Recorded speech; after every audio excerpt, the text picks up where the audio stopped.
Assalamualaikum warahmatullahi wabarakatuh. Halo Bapak Ibu Guru hebat, perkenalkan saya Marhama, CGP Angkatan 10 dari UPT SMP Negeri 2 Terlulimpoe, Kabupaten Sidenreng Rapang. Kali ini saya akan memaparkan koneksi antar materi pada modul 2.1, yakni tentang pembelajaran berdiferensiasi. Pertama, kita harus tahu dulu apa itu pembelajaran berdiferensiasi. Nah, pembelajaran berdiferensiasi adalah usaha sadar untuk menyesuaikan proses pembelajaran di kelas untuk memenuhi kebutuhan belajar individu murid. Pembelajaran berdiferensiasi bukanlah metode atau model pembelajaran, tapi cara berpikir tentang belajar mengajar yang prosesnya komprehensif dan fleksibel. Nah, bagaimana caranya menerapkan pembelajaran berdiferensiasi di kelas? Maka, guru harus melaksanakan beberapa hal berikut. Yang pertama, memahami tujuan pembelajaran.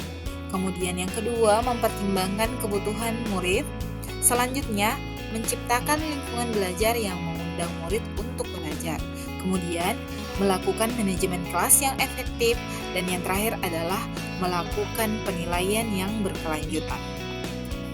Sebelum melakukan pembelajaran berdiferensiasi di kelas, sebagai seorang guru yang berpihak pada murid, maka kita harus mengetahui terlebih dahulu kebutuhan belajar murid melalui 3 aspek berikut, yakni kesiapan belajar, minat murid, dan profil belajar murid.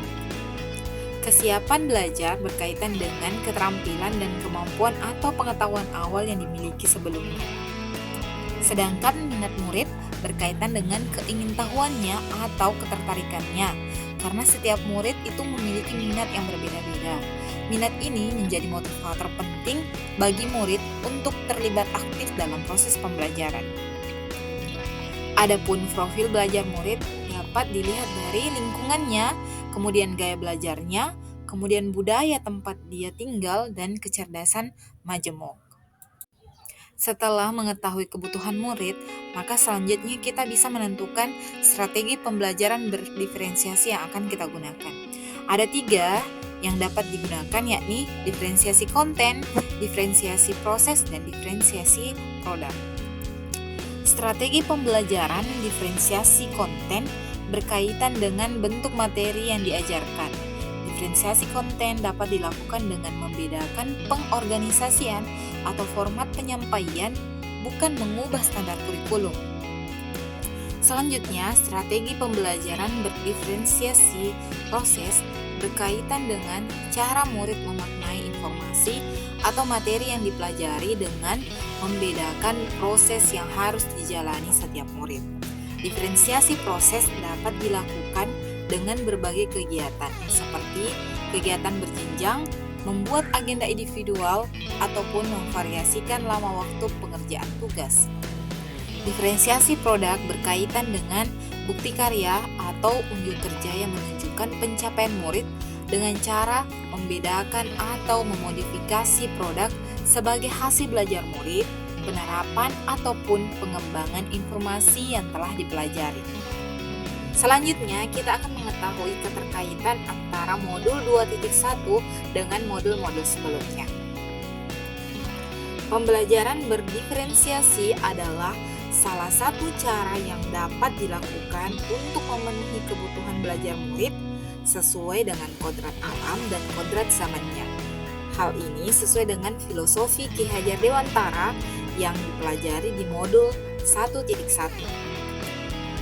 Agar pembelajaran berdiferensiasi dapat memenuhi kebutuhan murid, maka seorang guru penggerak harus mampu menerapkan nilai dan peran seorang guru penggerak, yaitu berpihak pada murid, inovatif, mandiri, kolaboratif, serta reflektif. Ini sesuai dengan modul 1.2. Pembelajaran berdiferensiasi juga merupakan salah satu strategi untuk mewujudkan visi guru penggerak yang berpihak pada murid. Nah, visi guru penggerak ini kita pelajari pada modul 1.3. Selanjutnya, pada pelaksanaan proses pembelajaran diferensiasi, tentu akan ada penanaman budaya positif di dalamnya, melalui pembiasaan penerapan nilai nilai-nilai kebajikan, dan menempuh jalan restitusi sebagai pilihan ketika ada permasalahan dalam pelaksanaannya. Hal ini tentu kita tahu sudah kita pelajari pada modul 1.4. Demikian pemaparan tentang koneksi antar materi pada modul 2.1, yakni pembelajaran berdiferensiasi. Salam sehat, semangat berbagi, dan semangat menginspirasi. Terima kasih. Assalamualaikum warahmatullahi wabarakatuh.